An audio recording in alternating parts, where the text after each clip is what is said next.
There's a price you pay when from your values you just walk away. Tired of the hustle, grind and slay. Don't need to be the hunter or the prey. No more dancing on the edge, this or that. Can you really have a business that's built to work the way you're naturally wired to work? Hell yeah!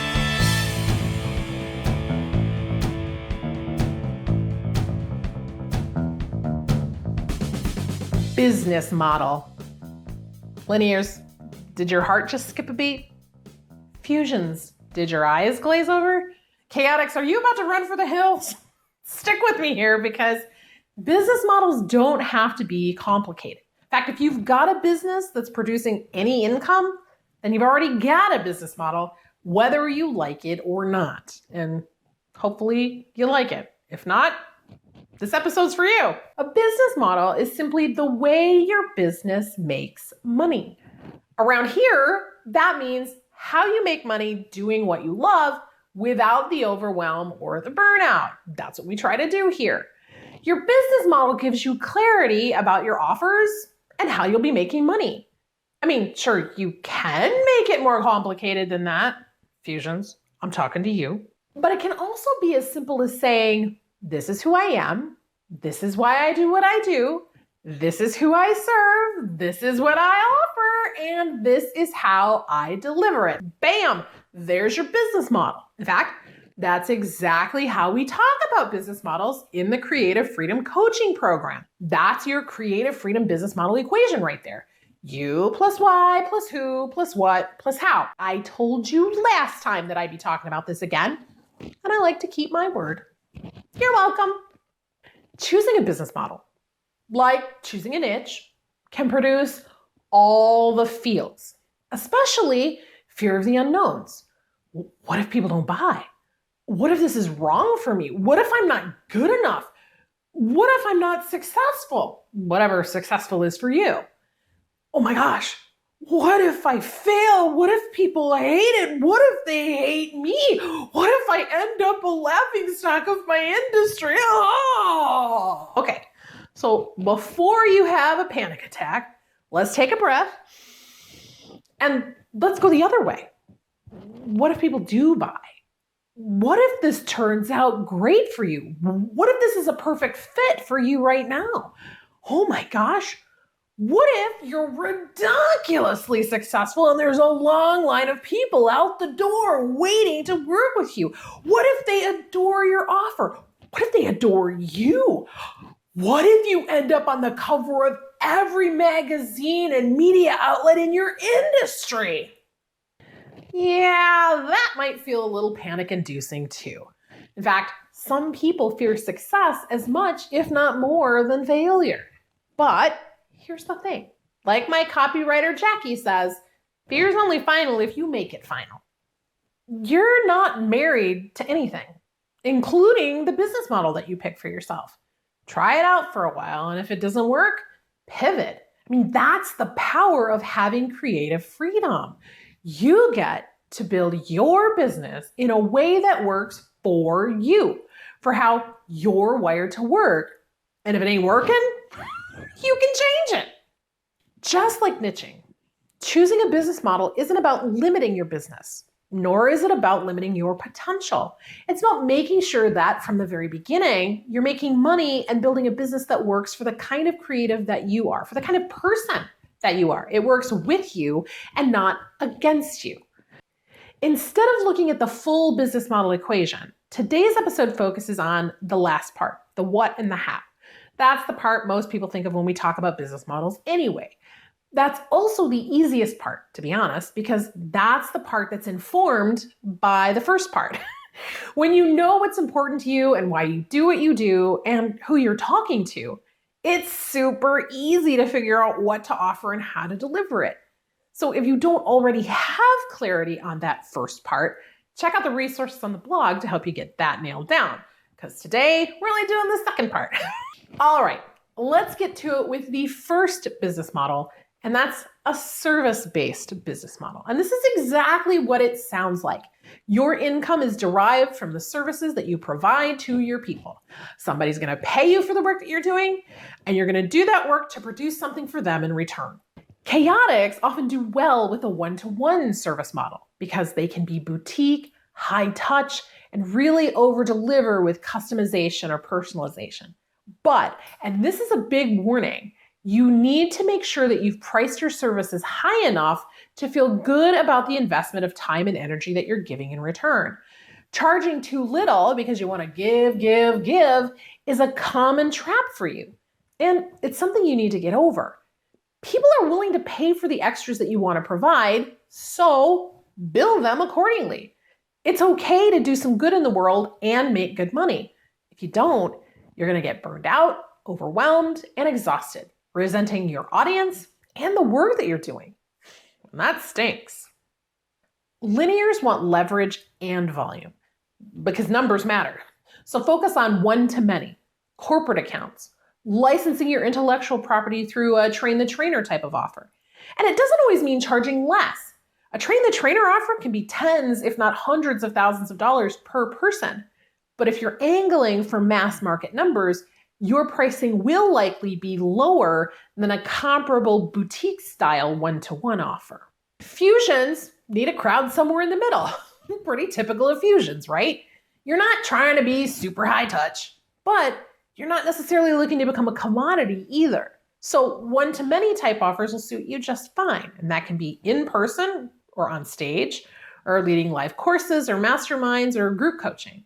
You'll probably start by delivering services in a more high-touch, one-on-one environment out of necessity. But you'll never feel like you're reaching enough people with one-to-one offers, even though you're good at it. Like I've said before, just because you're good at it doesn't mean you should be doing it. One-on-one or small group is a great way to test new offers before casting that wider net, though. Just remember to honor what works for you. Now, there are pros and cons to a service-based business model. On one hand, this is the easiest way to test out your business plan, your niche, and your passion.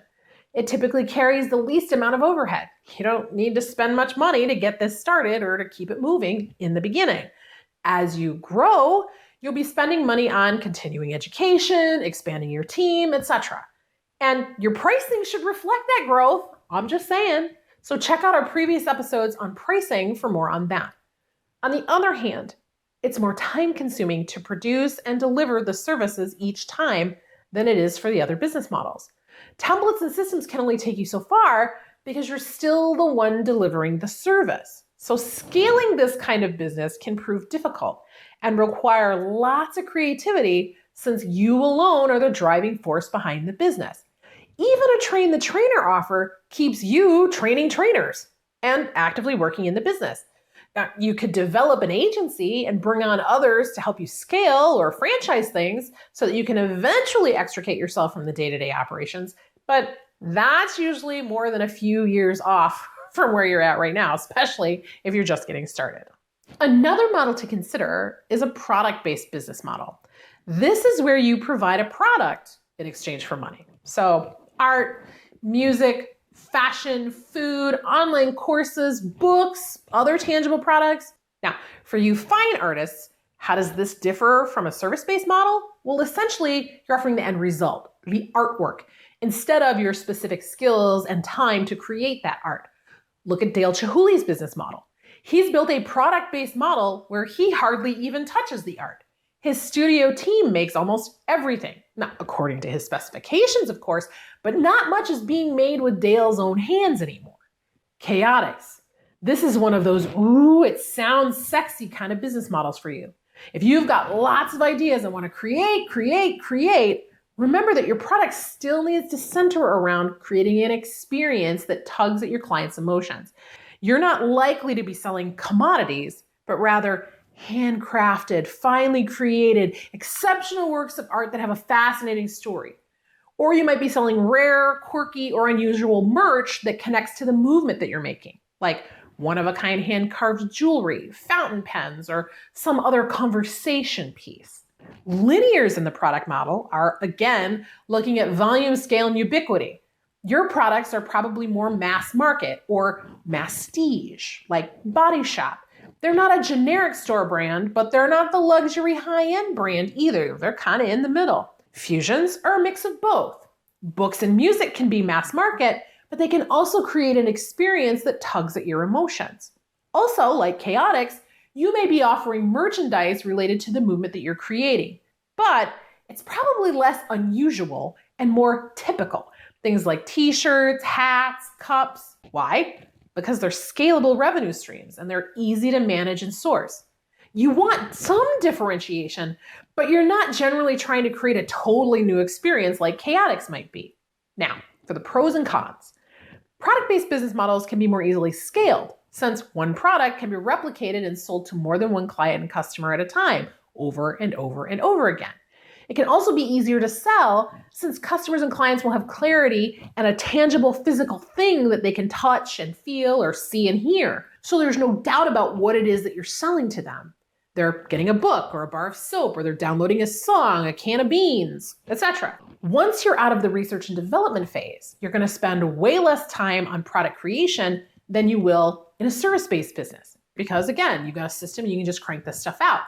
But your upfront costs, including your time, are usually higher. There's research and development, including rehearsal time, test versions of the art you're making, or even editing for you writers or video makers out there. That all counts as R&D. And R&D takes time, even if it doesn't cost you money. Sourcing and buying materials, manufacturing your products, and paying for the delivery platform for those products can be costly.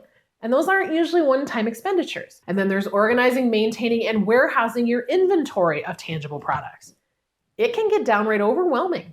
And most creatives I know don't want to build a warehouse to store their stuff. That's part of why on-demand services have become so popular in recent years. You can make one or two at a time and only pay for what you actually sell. Now, the downside is that on-demand pricing is often a little higher, and you're usually limited to whatever formats they have that are available at the provider. Now, that makes it hard to innovate or create something that's truly unique. Chaotix, I'm talking to you. Now, our last model is the hybrid, one that involves both service and product-based offers.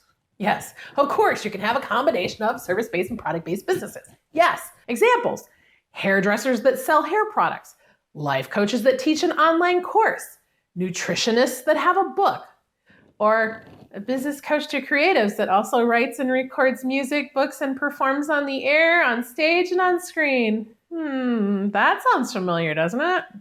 Now, I see you getting those dollar signs in your eyes. But remember that the pros and cons for each creative type are even more important when you jump into a hybrid model. In fact, I don't recommend that anybody starts with a hybrid model because there are too many moving parts and pieces. Starting a business with just one model will allow you to see what works for you and what doesn't.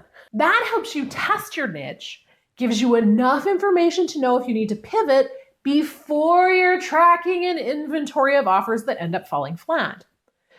But a hybrid business model is especially good for creative entrepreneurs that enjoy the one-on-one with their customers and still want that more passive-ish, because it's not really passive, income or a product-based model. Because it's more easily scalable, you'll have more freedom to explore your full range of creativity inside your business.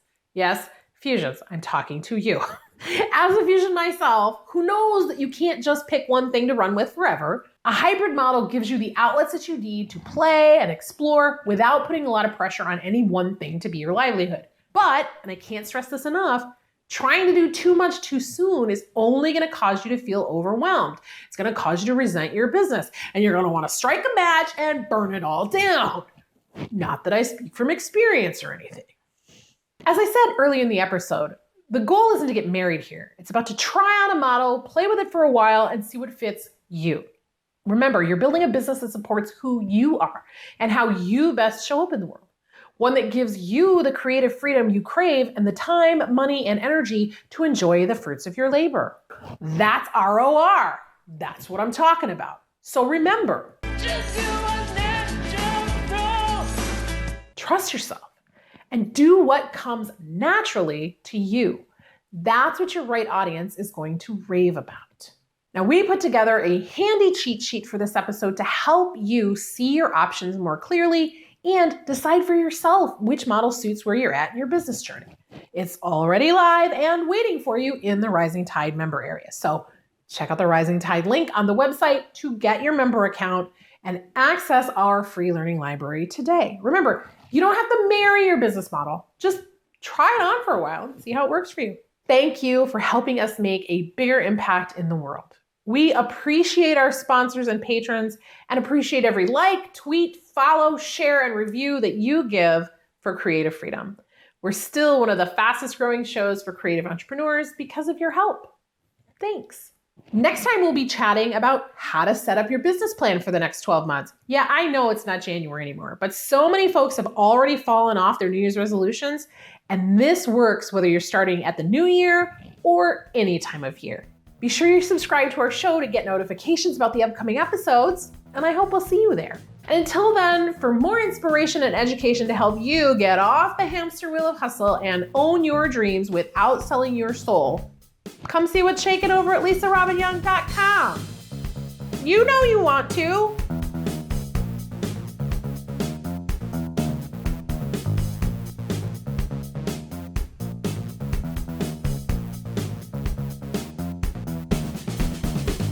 That light is very bright. What is in my eyeball? Aw, I was doing so good.